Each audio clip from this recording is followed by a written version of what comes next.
Good morning, and thank you for joining us for this Finance Committee meeting of April 22nd, 2020. Due to Governor Wolf's mandates, this meeting is being made public via Zoom. Please note that public comment can be sent to it in advance to the meeting or of the meeting to Denise LaPera, Board Secretary at laperad@lmsd.org. Please state full name and address within the district for your comment to be read. Are we taking comments through the board public comment? No, not for this meeting. It will be through the chat feature if they're live here, and if not, they should send it to me prior to the meeting. Okay. Public comment can also be given at the end of the meeting via the chat feature if you use the Zoom link provided. This meeting will be recorded and available to view on our website. Thank you. And now I'll pass it over to Vic. Thank you, Mrs. Robinson. Today's Finance Committee meeting is the second of a series of 4 presentations on the 2021 budget. Today, Kimberly Frazier, Director of Student Services, will present the Student Services and Special Education budget. And I will turn it over to Mrs. Frazier. Great. Good morning. Thank you for giving me the opportunity to share with you our proposed budget for the Student Services and Special Education Department. If we go to the next slide, It's not working. Sorry, technical difficulty here. Why is this not working? Denise, this isn't working. Okay. You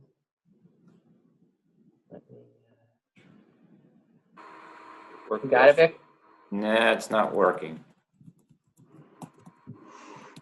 Not paging down for me. Are you? Okay. Did yesterday. Mhm. All righty. So.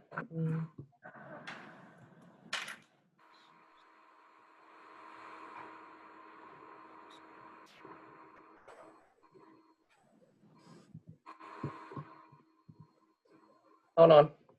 Yeah. There we go. You got it? Okay. We're good. Excellent. Thank you. So this is just to highlight the members of our administrative team. We all work really closely. This budget is a collaborative effort, and the supervisors work really hard to pull together this budget. I do have with me today from our supervisors, our lead supervisors. So Terry Quinlan, who is the lead supervisor of school health and student safety, is with us today. Dr. Adil Naray, who's the lead supervisor of clinical services and gifted education, and Melissa Sanapi Gibson, who is the lead supervisor of special education, and she directly supervises special education for grades 10 to 12 plus. So I appreciate them joining us today in case there's questions that they can answer. Good. Yeah, it froze again on me.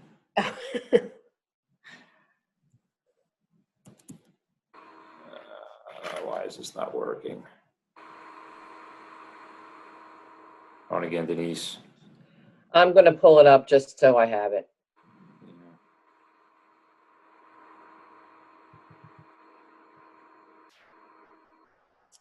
So this slide gives you a sense of the scope of work that's completed under the Student Services Department. We have a really large team. We have a lot of support, a lot of staff that are working to help support the needs of students. And you can see the large scope of that, even looking at the various team members, from our school psychologists to our occupational therapists.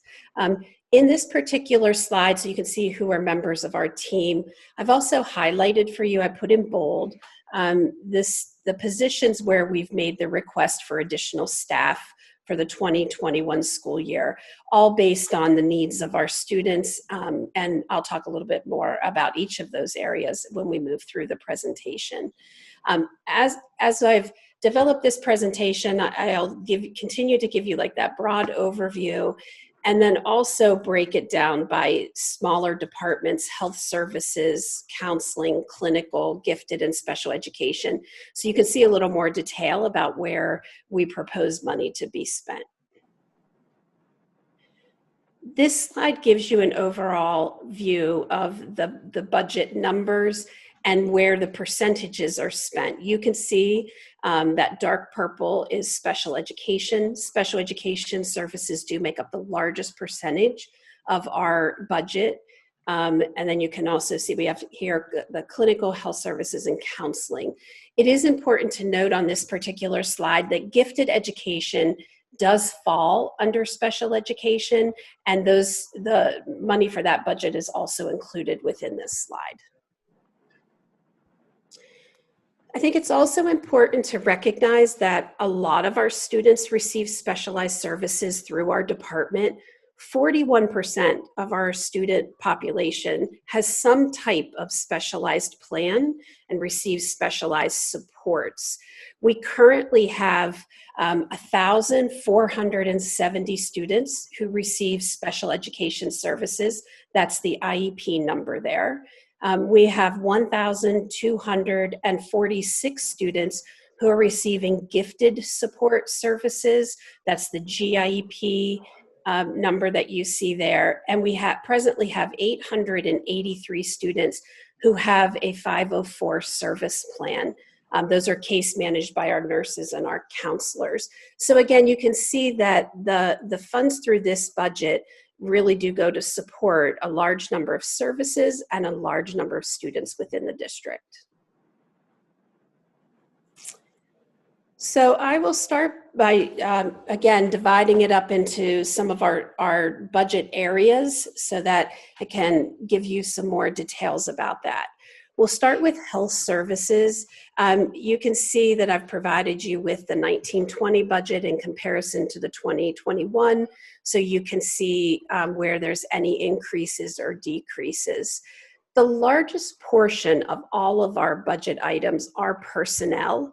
And important to point out with health services that of the increase that you see, $280,163 of that is directly related to personnel increases.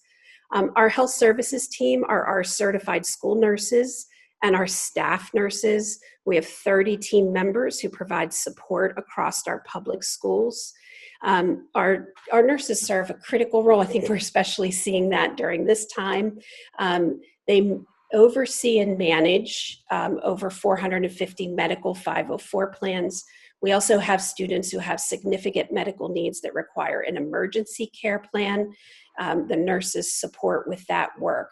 These might be students who have life-threatening allergies, diabetes, seizures, where we have to make special considerations and accommodations. Our nurses also provide a lot of professional development. They are certified CPR trainers, so we're able to use those for them to provide the training for our coaches and other staff, which allows for greater flexibility with training. It also is cost savings for us to do it that way. They also provide first aid training, training on bloodborne pathogens. So they serve a critical role in sharing professional development related to health needs.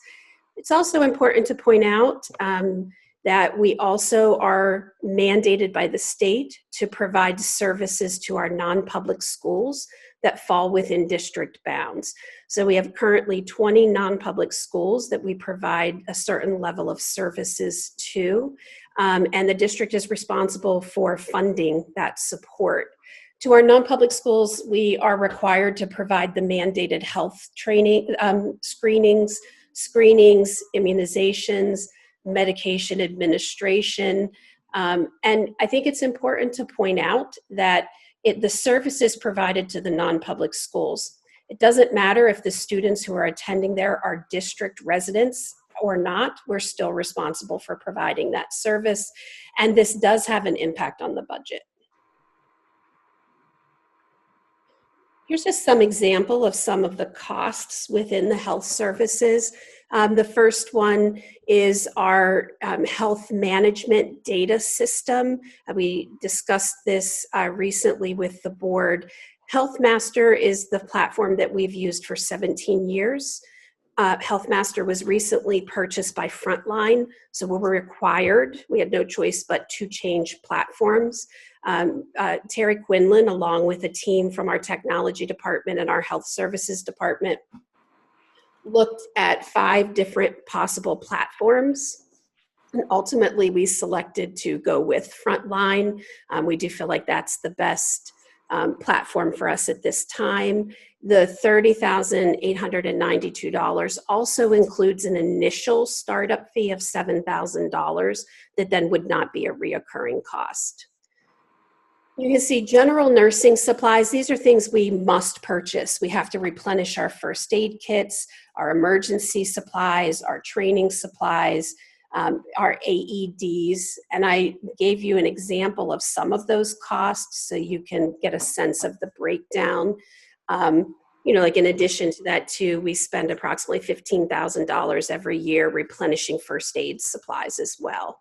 Another important expenditure, if students are participating in field trips, extracurricular activities, athletics, if they require nursing support, the district is responsible for providing that. So it takes us about 2 full-time nurses to cover the needs related to field trips. So you can see that $136,350 is staffing support to be able to support the needs of students who are participating in field trips.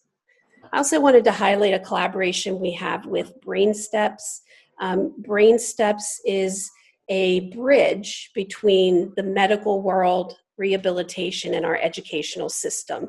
So students who have either acquired brain injury, such as a concussion, or traumatic brain injury, Brain Steps really works with the school team and the family to address specifically the unique needs of that child and what accommodations we might need to put into place. Brain Step stays on with a case as long as the student demonstrates a need. And so there is a slight charge to that when we collaborate with them. We also have services that we're required to provide. Our physician consultant, this is a longstanding relationship. The cost has stayed the same. They provide mandated services for us. They collaborate with both human resources, our transportation department, student services department, to really look at any employee health related issues. They do some parent training.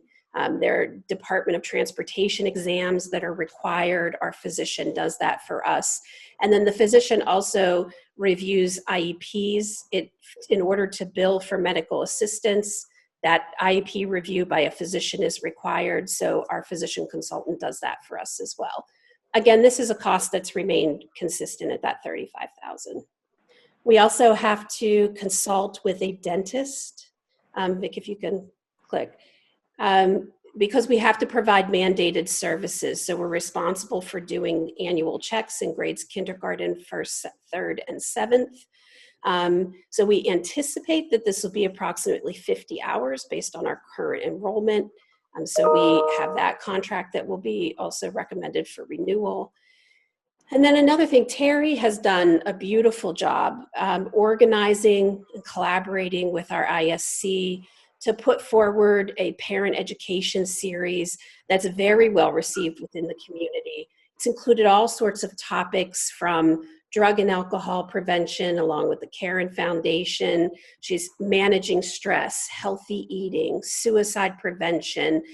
We had a speaker in to talk about the Challenge Success Survey and how parents can help to develop and raise well-balanced kids in the middle of a high-pressure society. So she's put that series on. The $5,000 here goes to help support with bringing in the guest speakers for that. And again, I just have to commend Terry while she's with us. She's done a really nice job. These sessions are often very well attended by our families. So what are the major drivers within the budget for health services? Much of our nursing services are mandated by PA school code. Requires annual health screenings. Those mandated services we're responsible for providing. So the Department of Health, PA school code, The services that we're required to provide for non-public schools, again, I'll emphasize that is something that drives the cost. And then also the required services for students with disabilities who sometimes have complex medical needs. Now for our clinical services, you can see here we have an overall increase of $274,973. The largest portion of this, again, is personnel increase. In terms of cost, our clinical team really consists of our school psychologists, our school social workers, and our mental health counselors. They are critical team members in supporting the needs of students. Not only, do our psychologists play that role in terms of our evaluation process, but these are the team members that are on the front line when there's a crisis intervention is needed. So if a student is in crisis, if they're at risk of harming themselves or harming others and things come to our attention, these are the team members that are really supporting that student, their family, and the school team with how to really support that student. These team members also serve a critical role in our school age transition team. That's from early intervention to kindergarten, our student assistance programs, achievement teams, and they're critical members for students who are receiving supports through an IEP or a 504. Important role that these team members play is also supporting our families, really helping families who are struggling connect with community resources and being able to know sometimes it's overwhelming what all might be available. And when your child's in crisis, it's hard to know even where to start. And our clinical team just serves an important role in supporting families through that time. Another driver within the clinical budget is our child find responsibility. So the district is responsible for identifying, locating, and evaluating all children with disabilities through the age of 21, regardless of the severity of their disability, regardless if they are actually attending district schools. This is our child find responsibility. So with this comes the responsibility to complete evaluations. Going through the evaluation process, that comprehensive process, is how we determine if a child has a disability and if they are in need of special education services. We have 12 full-time psychologists that support the needs of our students. Those 12 full-time psychologists complete on average 95 to 100 evaluations every year. And we have our students who are in our school, about 10% of our school age population is evaluated each year. That's initial evaluations and reevaluations. But in addition to that, we also have our students who are transitioning to us from early intervention. In the 2019, we had 63 evaluations completed for students who were coming into kindergarten this year.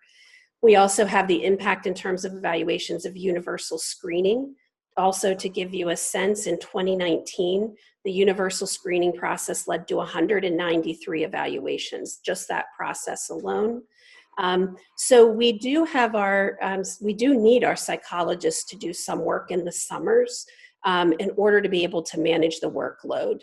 This is another area where district residents, even if they're not attending our schools, have the right to request an evaluation. So if a parent has a concern, but they've elected to send their child to a private school, but they are district residents, they have the right to enroll and request an evaluation to determine if their child meets the criteria for special education if they have a disability. We do approximately 75 to 80 non-public evaluations each year. Some of the highlighted costs here, so all of that leads to a cost for materials. You need your assessment books, your test protocols, your rating scales, your testing kits. So we have the ongoing expense of replenishing those. We do see an increase in the technology as things are shifting to more electronic means. Some of our scoring tools are shifting. So we see the technology expense there as well. Another thing that's important to point out, the $22,352. We do sometimes have unique and highly specialized needs for students. And while this is rare, we do have some every year. This includes bilingual evaluations, So if we have concern that a student whose native language is not English, but is really struggling academically, is not responding to ELL services, and the team has concerns, we might recommend to do a bilingual evaluation where we have to contract with an evaluator that also speaks in that child's native language, so we can evaluate in both English and their native language. This also includes psychiatric evaluations. So if we have a student who's demonstrating significant mental health needs and we're not sure what to do about programming, we may consult with a psychiatrist to do an evaluation. And then an increasing cost within specialized evaluations are evaluations through Chester County Intermediate Unit. It's called ATTEND.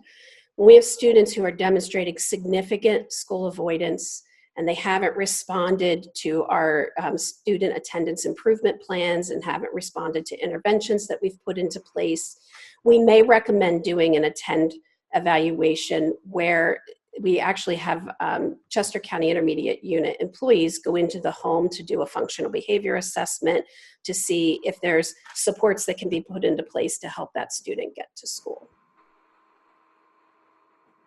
As I mentioned, the number of evaluations that we're completing, our psychologists are only 10 months employees. And in order to be able to manage the workload, we do need to provide additional psychological time. And this is really to complete evaluations, provide some of that crisis support. To give you a sense, I gave you some numbers about the number of evals that we are completing. A gifted evaluation takes a psychologist approximately 5 hours to do the complete the evaluation. But a comprehensive evaluation for special education takes approximately 15 hours. And so those additional responsibilities in the amount of time, we have to take advantage of our time in the summer to be able to get some of those evaluation done. As a frame of reference, in the summer of 2019, the district was able to complete 133 evaluations. So that allowed us to evaluate, put plans in place, and take that off the drain on the initial months of the school year. We also have 2 full-time mental health therapists. We contract with the Lincoln Center. The district has utilized these supports for approximately 5 years. We have 1 full-time mental health therapist in each of our high schools. They provide crisis intervention support. They work with students on a short-term basis or see them on an ongoing basis if that's necessary, and also serve as a resource for families. Some of the drivers of the clinical budget certainly are highly qualified staff. Almost all of our school psychologists are doctoral level, very experienced, bring a wealth of knowledge to the table. They're critical team members. We rely on them heavily. And so that qualification is really important. We also, as I've explained throughout the federal and state mandates, that child find responsibility is a significant driver. And then our commitment to the universal screening has also led to an impact on the budget. So for our counseling department, there's an overall increase of $77,522. Again, the majority of this is all related to an increase in personnel costs. This particular budget combines both elementary and secondary. As you know, our school counselors serve a critical role in supporting our students and families. We have a comprehensive school counseling program that really looks at academic, career, personal development. Our counselors not only manage 504's service plans, but they also provide lessons and instruction and hold groups with students, are also part of supporting when there's a crisis. And they also do an exceptional job with offering trainings to parents and support on a whole variety of topics. When you look at some of our highlighted costs, you see $37,700 to support our testing program. So Rich Marta is the supervisor for counseling services. He also oversees our testing. the SATs, AP testing, universal screening. There's materials, there's scoring costs that go along with that. General supplies, so we have a really comprehensive, again, instructional program. Second step, No Place for Hate, Safe Kids, Love and Logic. These are programs that address safety, that teach anti-bias, anti-bullying, and really supporting parents also in parenting needs that they might have. So the materials go to replenish those programs. For technology at the secondary level in particular, Naviance is our data management system. It's also an excellent resource where we do career development. It has a connection to the PA Common App, so students use the information from Naviance to be communicating when they're going through the college acceptance process. So in Naviance we've used for some time. Recently, we updated, per Act 339, our K-12 school counseling plan, and the state required us to include career education starting in kindergarten. And we have to document what action steps we take each year for students and actually track for each student what activities they're engaged in for career education. So we added Cooter, which is a technology platform that provides fun and engaging activities that are developmentally appropriate to get students starting to think about careers and they might be interested in areas of interest to them. Some additional highlighted costs within this budget are also the time for additional staff support outside of their workday. So similar to the clinical budget, we do have to add in time for our counselors to be supporting our families outside of the school day. Again, our counselors are only 10-month employees, so we need them to be supporting in the summer. Of course, there's a lot of work that needs to be done to prepare for the upcoming school year, to get students' schedules aligned, to work with new families on getting everything set up for students. So we have that additional cost. And in addition to this, again, I'll point out, Rich and his team does a nice job with offering evening presentations for parents. At the elementary level, they average around 40 hours a year where they're doing evening presentations for families. And at the secondary level, they average around 60 hours where they're offering, again, parent presentations, parent training for supports and services for our families. So for gifted education, again, the total number falls under special education, but I did want to take a little bit of time to specifically point out something specific to gifted education. This budget has an overall increase of $191,127 for the 2021 school year. We, as I shared before, we have 1,246 students who are receiving gifted services. Some of those students are dually identified, which means they receive special education in addition to gifted services. This really is driven by PA School Code Chapter 16, where we're required to not just identify students who are gifted and talented learners, but to also develop an individualized plan so that their areas of strength are addressed and that we're offering challenging and enrichment activities for them. Each student has an individualized plan. It's called a GIEP. We have to look individually each year for each student to say what supports and services are required. Some of the highlighted, yes. But for the duly identified students, do we issue a GIEP or an IEP or both? Yeah, so we only have one document. And so if a student receives both, they have an IEP and the gifted services are embedded within. Got it. Thank you. Some of the costs under gifted education, of course, are instructional materials so that we can deliver enrichment activities through our gifted support teachers. And then I specifically wanted to break down, as you know, we had the program evaluation completed, and we're still in the middle of addressing those recommendations and making recommendations for refinement to our programming and services that we offer.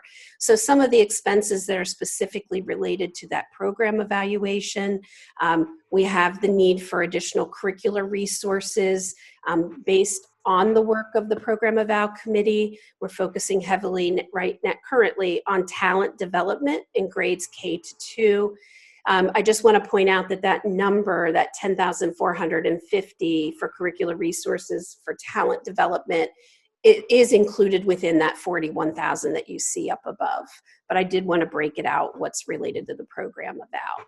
We also needed to add some staff time for supporting with curriculum writing. And so that would be work outside of their typical workday, after school, during the summer, to do curriculum writing. And the focus right now, again, will be on talent development in grades K-2.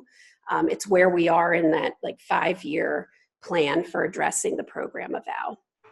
We also collaborate with the Gifted Consortium from Chester County. This is a professional development support for our teachers who are providing gifted support services. And included within also our guest speakers, that again, for the 2021 school year, the focus will be that talent development in grades K-2. And then for special education, as highlighted above, this is the largest portion of the budget within our department.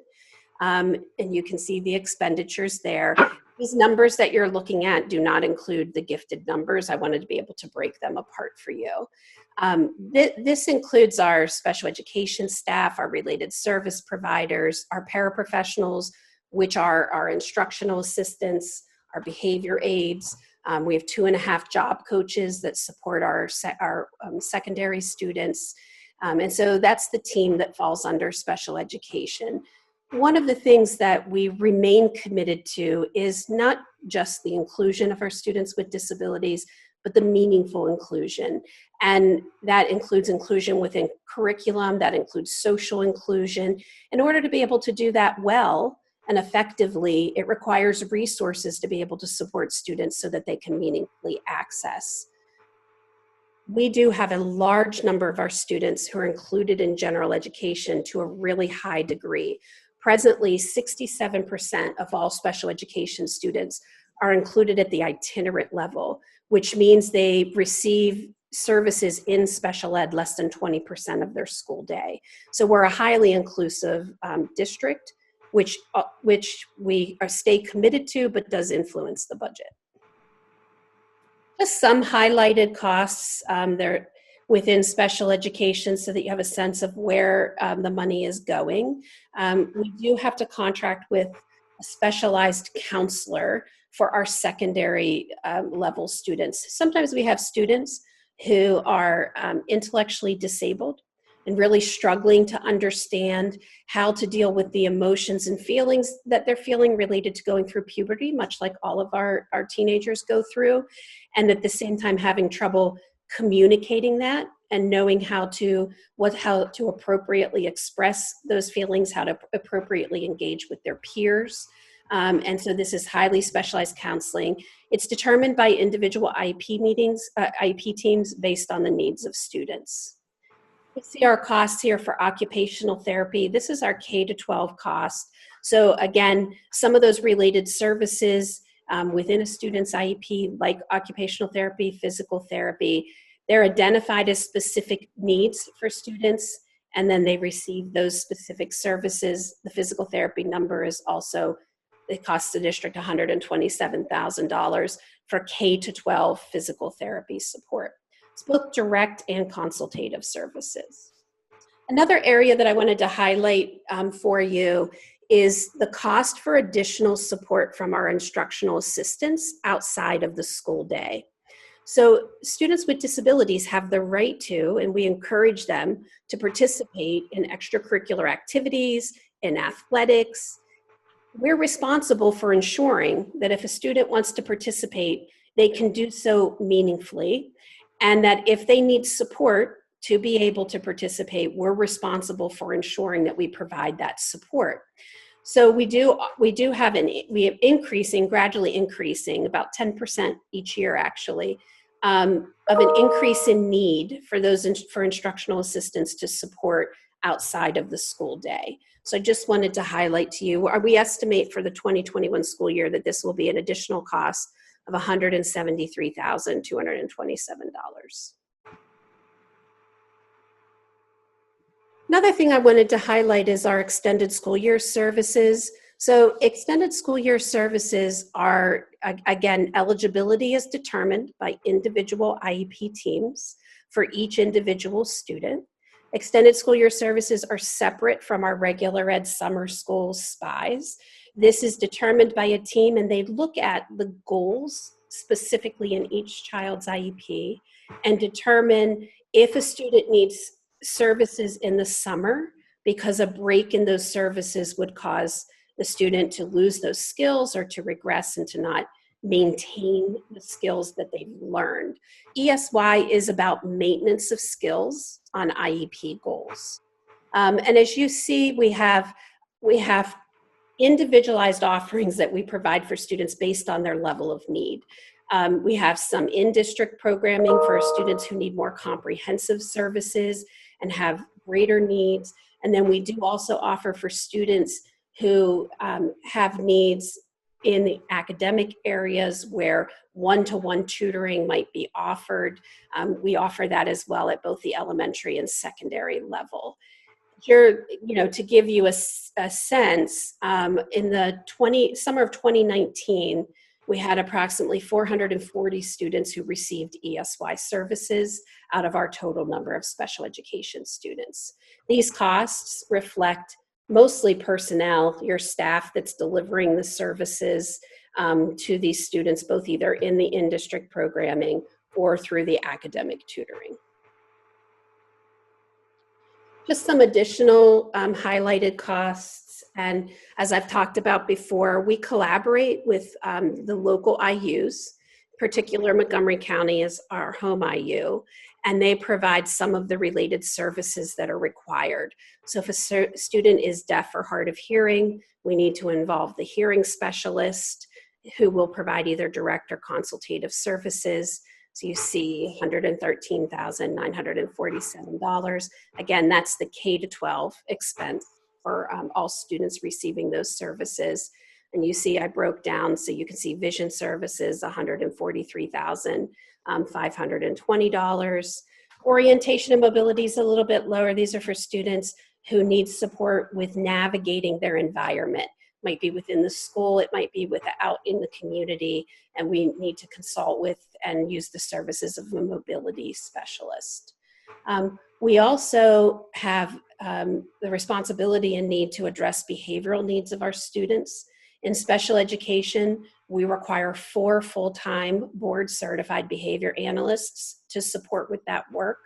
They complete functional behavior assessments, they consult with teams, they develop positive behavior support plans, they are support when we are in a crisis situation with the student, making suggestions for what changes we can make in terms of the support that we're providing. So they serve a critical role, and those 4 full-time behavior specialists support across all 10 of our schools.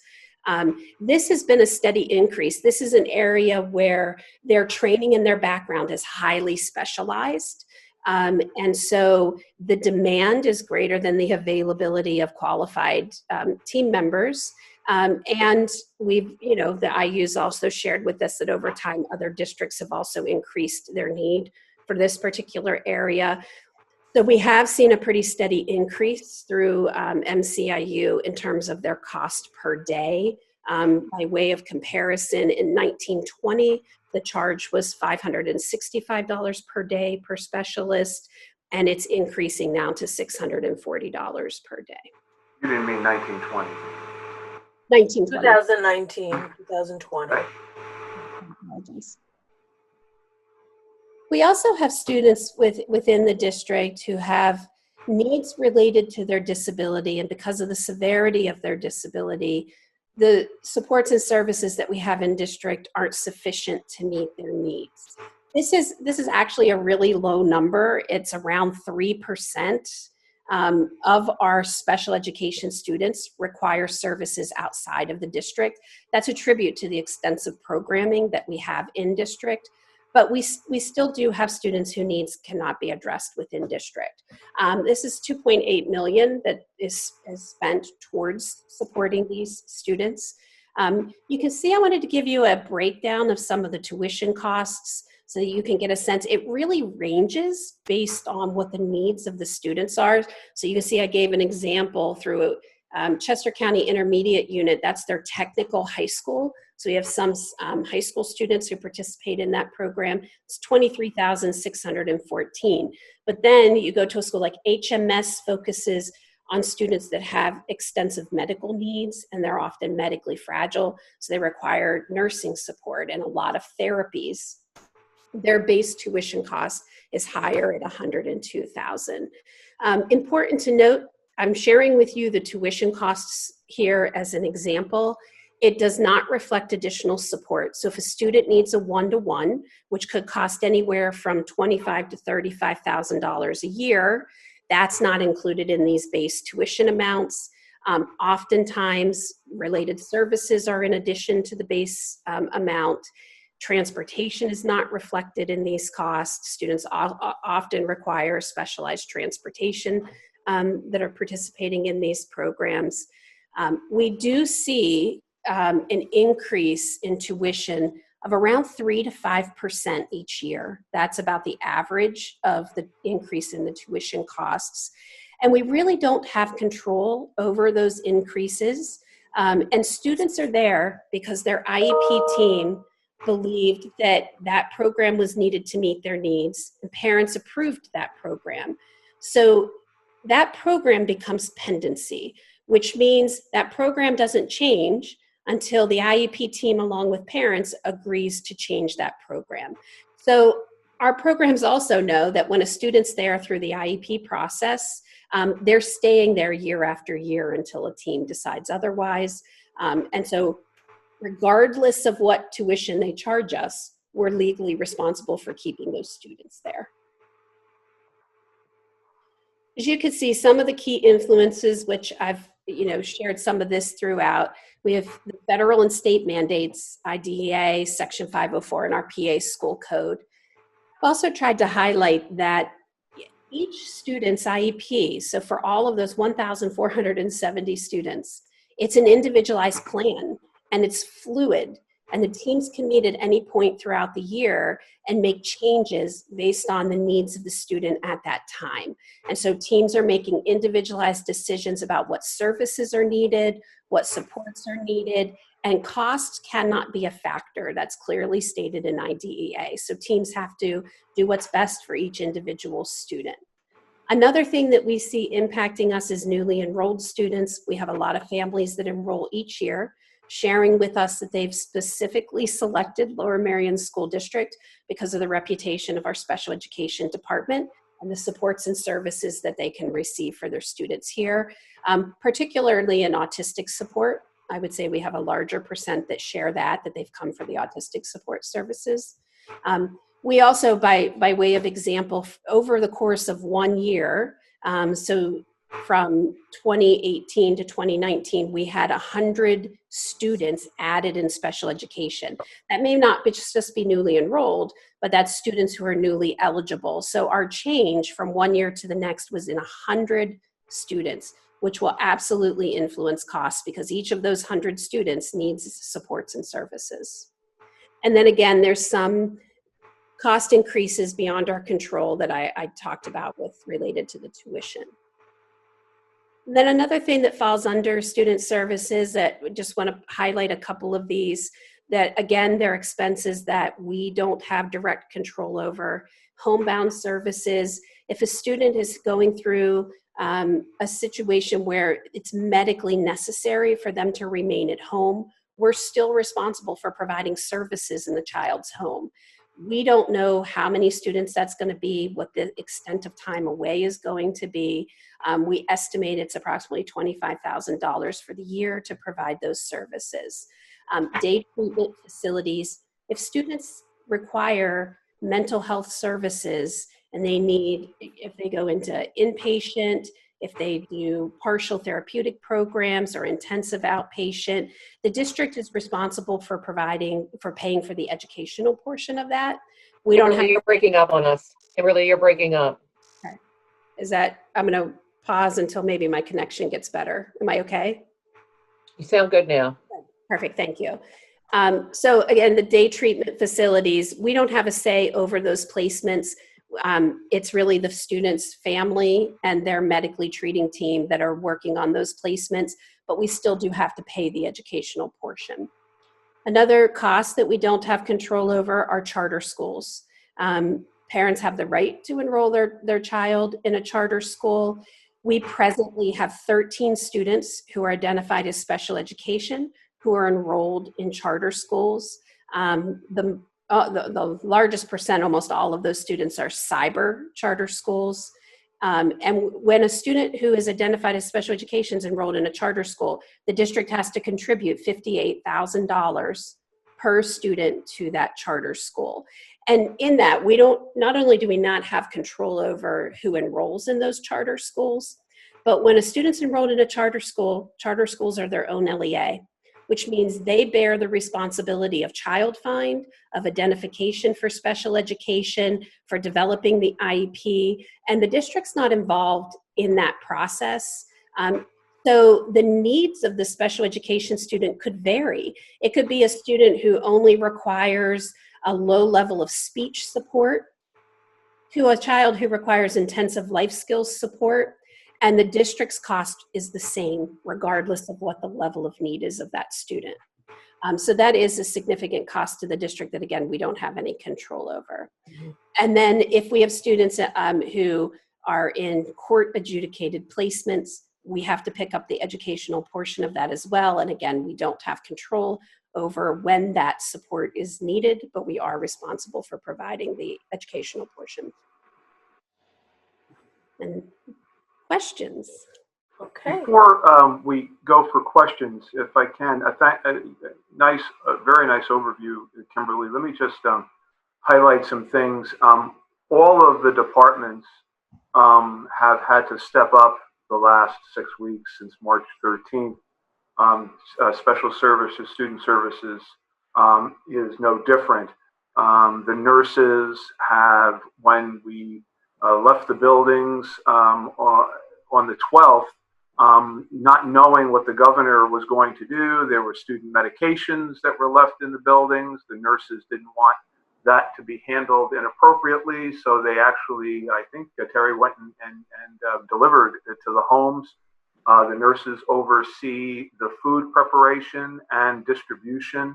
The special education teachers are meeting with students just as the regular ed students. Related services are often done remotely now. We've had to engage agencies to do speech, OT, PT, those kinds of things. So that has gone on. Over the years, the district has been eligible for special education exceptions, meaning exceptions to the referendum rule, where you could tax higher than the Act 1 limit. We haven't been eligible for the exceptions for the last, I think, 2 or 3 years, Vic? Correct. Like yes. Yeah. So, so the good news is it means we're providing more services than we ever have, but we've not hit the level that where we would be able to go over the Act 1 limit. Part of that is the access funding. That's the Medicaid reimbursements we get. However, those come with significant restrictions. And I'm also concerned because there was talk at the beginning of the current federal administration of reducing Medicaid to schools. So if you start hiring people based on those funds, and then all of a sudden in one fell swoop, you don't have that money anymore, it relies that all that falls on the district. So we're careful with that. We've done a number of evaluations in the last 4.5 years. 2 of them have been special services, the gifted. Kimberly made mention of the fact that she's responding, or the department's responding to those evaluations. Special education is ongoing. In fact, we have a meeting today to get an update on where the special education evaluation is, and both of those are important elements. Kimberly noted the charter school cost, and let me just emphasize that $58,000, and the child may get speech services once a week, yet they have the $58,000. I don't have any empirical evidence, but I would venture to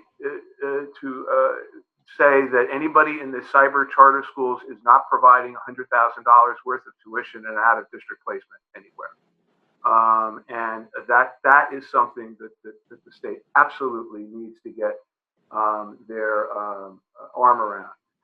Kimberly mentioned that we have to provide nursing services to independent schools.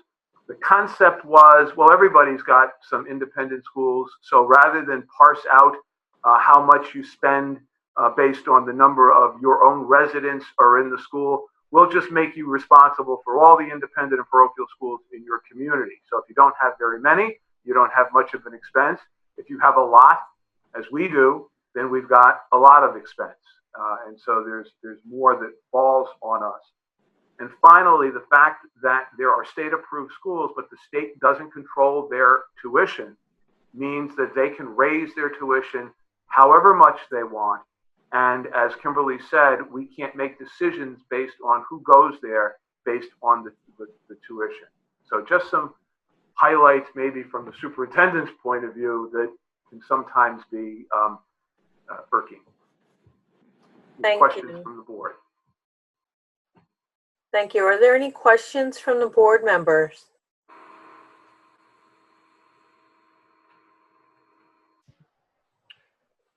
Go ahead, Peter.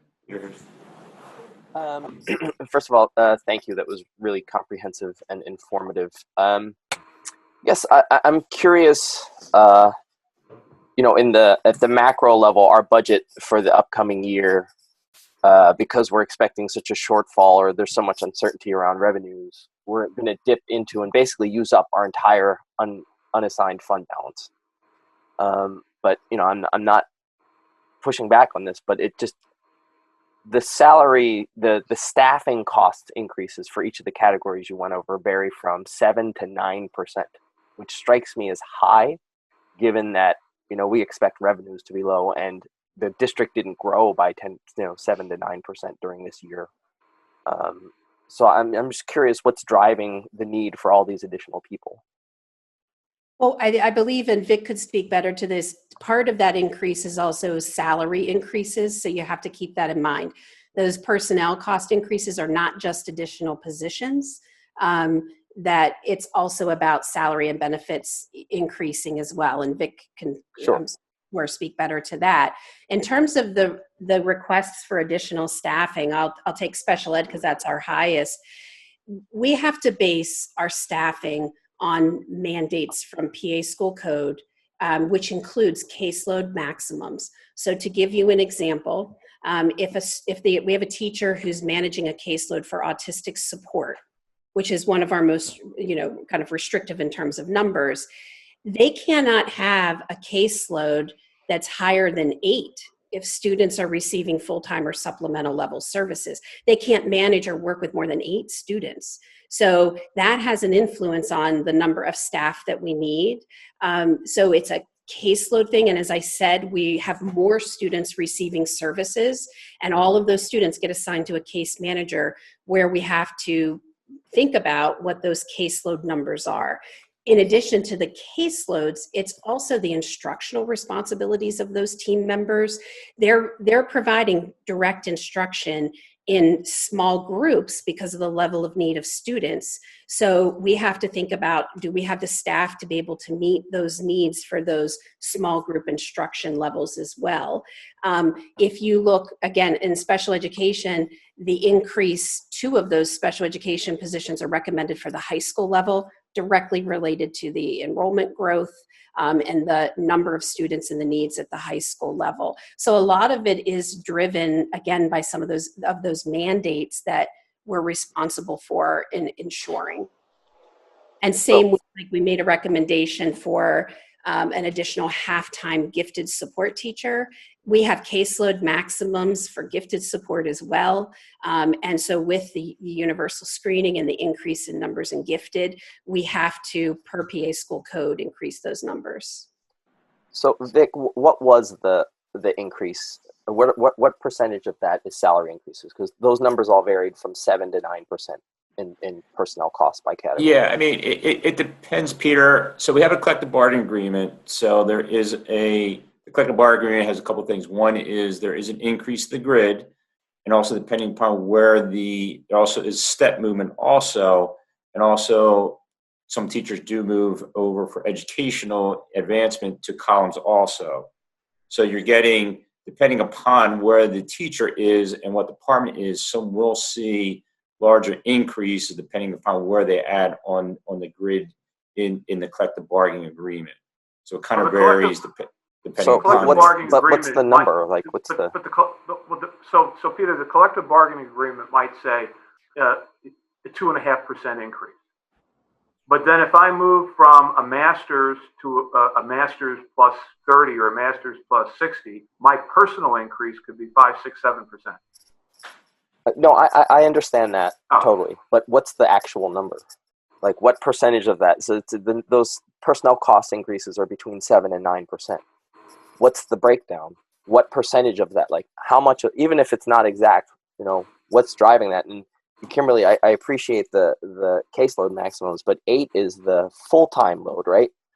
Full-time and supplemental, and then and that's autistic support. So in fairness, autistic support is more restrictive. Right, but it's significantly higher for itinerant support, right? I'm sorry, only 12.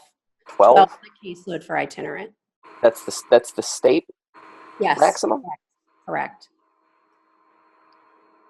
And I'll say that autistic support is our largest number. In terms of our increase in type of support needed, autistic support has increased the most of any support type.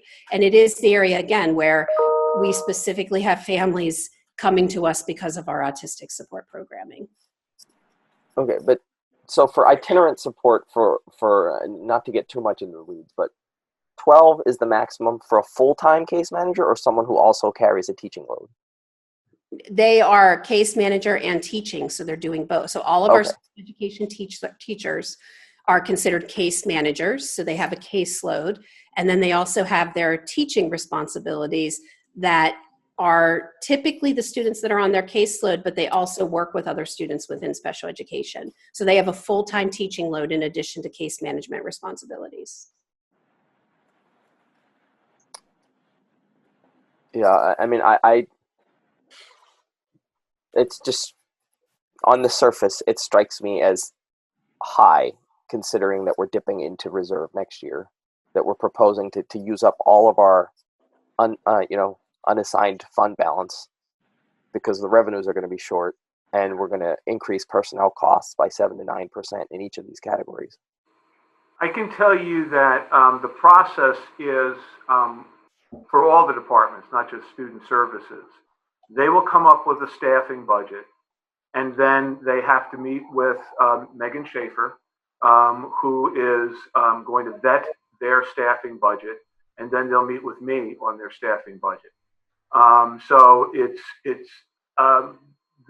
there's not an ask and a get process. We are somewhat more handcuffed in student services because we're fighting up against, frankly, the federal mandates and state mandates. In terms of Pennsylvania, I would tend to agree with you. When I came here from New Jersey, I had a significant sticker shock when we started to put together the student services, special education evaluation. A neighboring superintendent in Montgomery County, who likewise was a superintendent in New Jersey, said, "Bob, what's with all the costs and so forth and so on?" And I said, one of the reasons why we're going to do an evaluation. So I would say to you, there's that. Secondly, there are some things, as I mentioned, that are outside of our control. Now, you weren't talking about those, like tuition and things of that nature. But so, for instance, MCIU has increased the cost of our behaviorists by 10% last year, 10% this year, and I think they're looking for another 10% next year. In response to that, we wanted to go to CCIU, Chester County. Unfortunately, they can't supply us with the number of people we want. And so we're sort of stuck if we want to maintain the services. But would that fall under personnel costs? It's under, it does fall under special education because it goes through, that specific expense goes through IDEA funds. So that would be special education personnel at the MCIU or the CCIU services? I didn't think those it are was. contracts, no, right? That'd be I didn't think contracted it was. services. Those are contracts, yeah. Just giving, Yeah. I wasn't, I said that separate from what you were talking about. Yeah. Yeah. So, I mean, it just strikes me as. Yeah, Peter, I mean, the personnel costs, the salaries are based or driven from the collective bargaining agreement. So wherever people are on the grid, that's what they get paid. I mean, there is the PSERS increase. Obviously their salaries go up. We pay more in Social Security. We had an increase in all of our benefits from, drug to medical to dental, all that increased. So that's just depending upon where people are.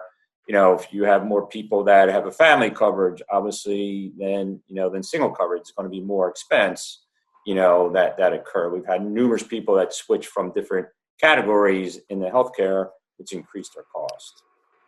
It might be interesting. Then it would help. Like I appreciate all the whys, believe me, and I certainly appreciate the level of service.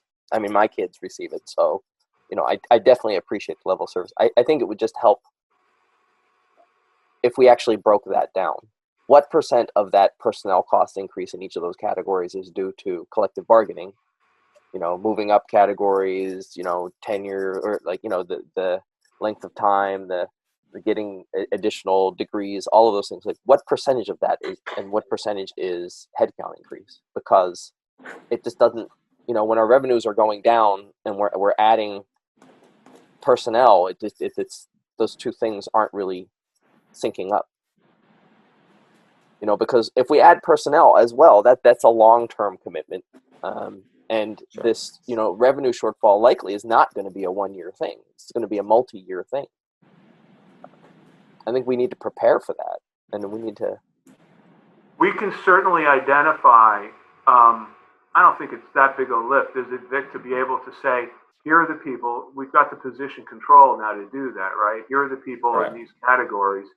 What's the universe look like for that group in terms of their actual contractual increase compared with the sheer number of people?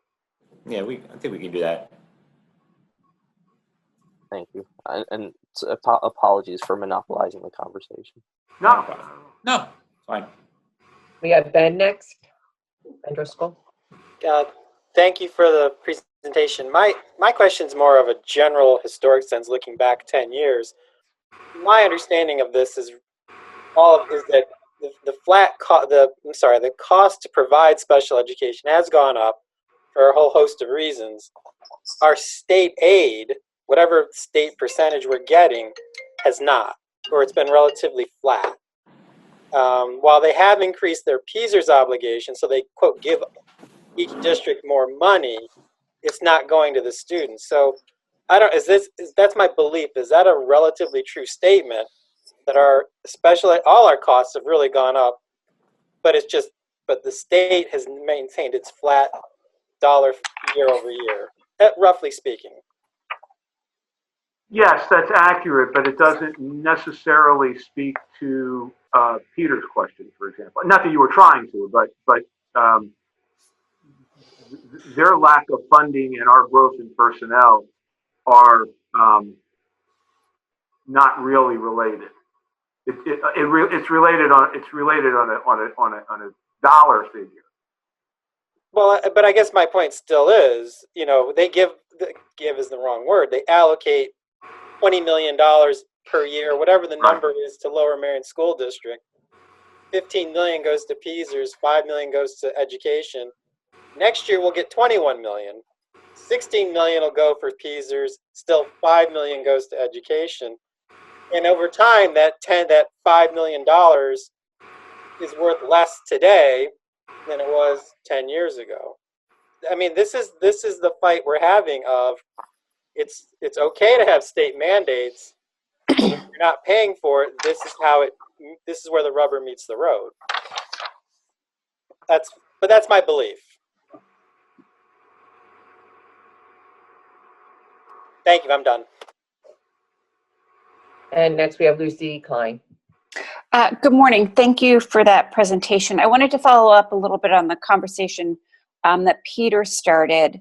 One is to say, or to comment that on Monday night we were talking about, or I had asked about the benefits increasing quite a bit. And when you sort of break out the information a little bit more in detail in terms of personnel and the different areas, if you could include the benefits piece to that, because it seemed like the increase in benefits cost was about 10%.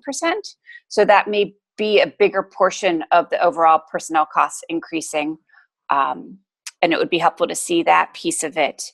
I also wanted to ask if over time we've seen an increase in special ed students that is larger than the increase in enrollment. If that makes sense as a question. I'd have to, I will say, I don't know those figures off the top of my head. I'd have to do some calculation to see if the difference is there.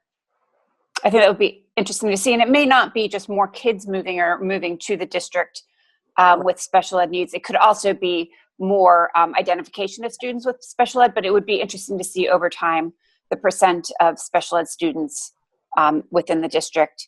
Mm-hmm. I wanted to ask a specific question within the gifted program. I know with the program evaluation, there were some additional costs in terms of reviewing curriculum and things like that, but I'm curious if part of that evaluation also resulted in an increase in personnel costs with respect to the gifted. Yeah, I appreciate that. It has not yet. That is something that might possibly happen. At this point, we have not recommended an increase in personnel. Well, there was an early. Actually, that was a position that didn't make it through the vetting process. Yes, that's right. There was an early request, and it was denied for this year. But going back to your original question, Lucy, I did look at that. I can't remember if it was last year or the year before, but one year we did look at the growth in overall evaluation compared to the growth in special education, and it was I mean, within reasonable terms. But I haven't looked at it this year. It's a good question. Okay. And then I was wondering if you could speak a little bit to the impact of COVID and the remote learning on the special ed program. Specifically, I know that some of the OT and speech therapy and things like that have moved to online, and I think that that's a different sort of cost structure, but also the impact that this remote learning might have on next school year and sort of extended year services and meeting the needs of our kids. Yeah, I appreciate that question. So currently, I think there's things that balance out, right? I highlighted the cost of overtime for instructional assistants for extracurriculars. We're not expending funds towards that right now, but we have had to increase some of our costs in order to be able to provide related services, which are, the speech, PT, OT, through a teletherapy model. We have an increased cost. We've partnered with Abington Speech to be able to use their platform. They did the training for our staff. Their platform provides lessons and the ability to have more interactive experiences for related services. That was at an increased cost to the district during this time. So it's balancing out in ways in terms of presently. It's really hard to predict what impact on the budget is going to have. It's going, as we move forward, the length of closure directly impacts that. The longer students are away from that direct instruction in the school setting, receiving full services, the greater the impact will be. Our responsibility for our students with disabilities is going to be that when schools reopen, we're going to have to look at each student and look closely at their progress before, what progress they've made during this time, and what additional services are we going to need to provide to mitigate against the losses related to this time of COVID-19. For some of our students, there won't be, additional costs. They will continue with the programming that they have in place. But particularly for our students who have significant disabilities, who typically require that extended school year service and show us that they have the need for constant programming, there are going to be impacts for those students, and we are going to have to talk about what additional supports and services. And it's something that I believe as a department we're going to be addressing for the next 2 years, particularly for our most disabled students. Again, it's hard to predict. And the timing of ESY also matters. If we're able to open buildings and be able to provide services during summer, we're going to want to capitalize on that time if we're able to secure staff to be able to provide instruction to kind of mitigate against the loss. If we're not able to, and we're continuing to provide through virtual means, there are, as we see now, limitations to what we can do virtually. So, we're planning for all scenarios, but in terms of the budgetary impact, because it's going to be individualized to each kid, it's hard to predict. Thank you. Are there any other questions? I don't have any. Okay, mine were asked. So thank you for the meeting, and we will end the recording and adjourn. Thank you so much. Thank Our you. next meeting is on April 29th, by the way.